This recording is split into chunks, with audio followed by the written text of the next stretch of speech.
မဝနာတောင်တွေရဲ့အထက်မိုးတိမ်တွေချားမှတည်ရှိပြီးလျှက်ဝက်စမ်းကျင်မှုတွေနဲ့ပြည့်နှက်နေတဲ့တိဘက်ပြည်နယ်ဒီ data ရဲ့အကြီးကျယ်ဆုံးနဲ့အစီကားဆုံးပွဲတော်တစ်ခုအကြောင်းဒါကတော့လိုဆာလို့ခေါ်တဲ့တိဘက်လူမျိုးတွေရဲ့ရိုးရာနှစ်တကူပွဲတော်ကြီးပဲဖြစ်ပါတယ်လိုဆိုတာနှစ်စာဆိုတာတစ်အိဗေရတာမို့နှစ်တကူပွဲတော်လို့ဓာတ်ရိုက်ယူဆလို့ရပါတယ်တိဘက်ပြက်ကတင်ရဲ့ပထမဆုံးလမှာကျင်းပလေးရှိပြီးပွဲတော်ရက်ကရက်ပေါင်း15ရက်အထိတိုင်အောင်ကြာမြင့်တတ်ပါတယ်။တစ်မတိုင်မီမှာတိဘက်လူမျိုးတွေဟာအိမ်တွေကိုတန်ရှင်းရေးလုပ်ကြတယ်။ကံကောင်းခြင်းတွေဆောင်ယူပေးတယ်လို့ယုံကြည်ကြတဲ့ရောင်စုံအလံတွေကိုတောင်ထိပ်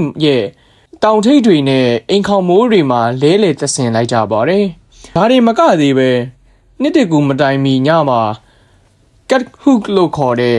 အထူးခေါက်ဆွဲဟင်းရည်ကိုမိသားစုလိုက်စုဝေးတုံးဆောင်ကြပါတယ်။ဒီခေါက်ဆွဲထဲမှာစားငရုတ်ကောင်းဒါမှမဟုတ်ကြောက်ခွန်းစားတဲ့မတူညီတဲ့ပစ္စည်းလေးတွေကိုလျှို့ဝှက်ထည့်သွင်းထားပြီးမိမိရရှိတဲ့ပစ္စည်းပေါ်မူတည်ပြီးရှင်းနှစ်ရဲ့ကန်စာတာကိုပျော်ပျော်ပါပါဟောဂိန်းထုတ်လေးရှိကြပါတယ်။လိုစာပွဲတော်ရက်တွေမှာစီကားတိုင်းမြိုက်တဲ့ရိုးရာအကားခုံတွေအထူးပြုလုပ်ထားတဲ့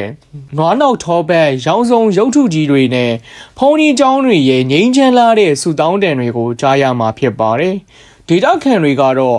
တာရှိဒလီလို့နှုတ်ဆက်ရင်း